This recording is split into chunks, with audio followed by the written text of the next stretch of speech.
So, hello everyone. Welcome back to our new video of Bellic Robotics, which is of what is activation function. So, in this video, we are going to see what is activation function, why we use activation function, and we are going to see basic four activation function, which is linear, ReLU, 10H, and sigmoid. So, without wasting much time, let's jump to the video.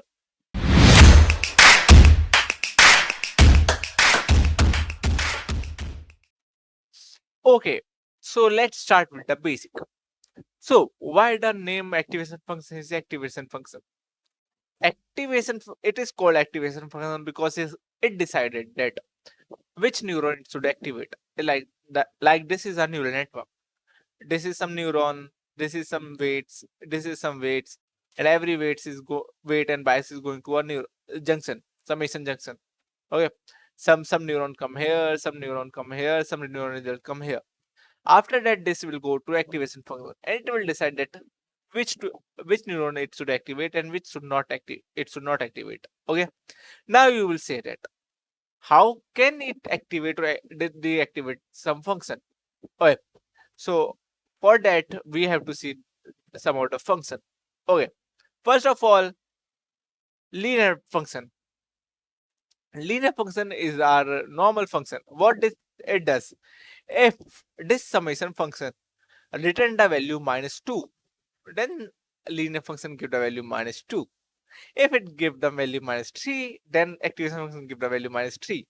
So activation function is just single line. It just return the value which the neural network is giving. Okay.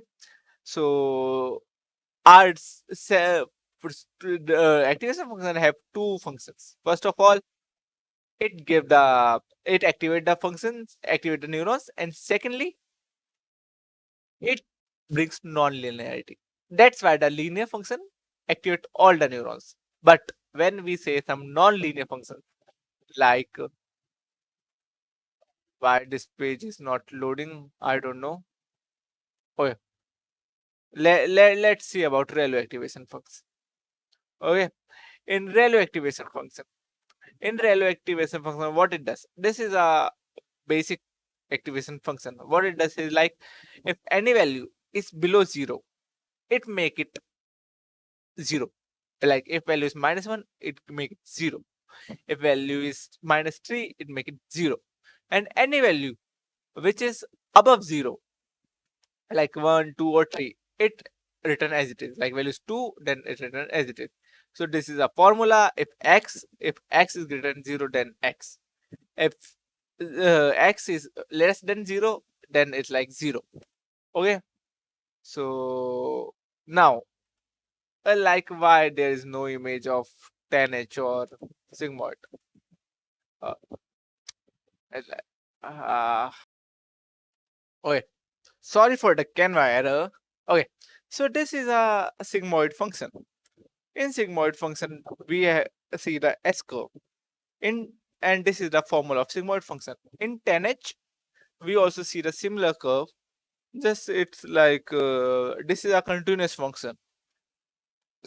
This is not a continuous function. We will see that where we have to use sigmoid and 10H in the video is like in the next chapters or next what I say videos because this is just beginning. Okay, so this was our linear function. This is our sigmoid here.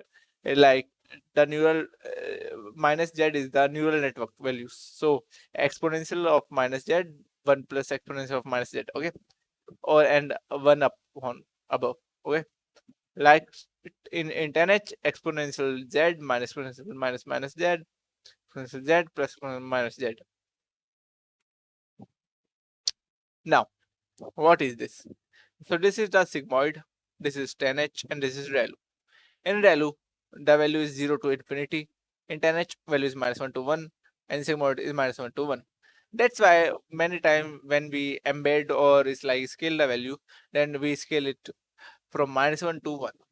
Okay, so this is a like 10H versus sin x because their graphs are like mostly same.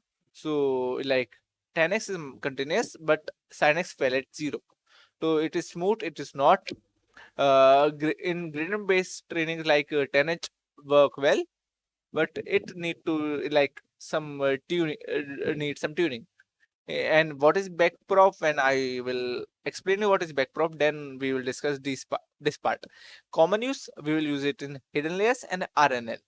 And this is like binary neural networks and edge case or the agent. Like we do not use sin x like much. Okay. In vanishing gradient, we use this, and this is not being used. So this was all about the what we say activation function part 1.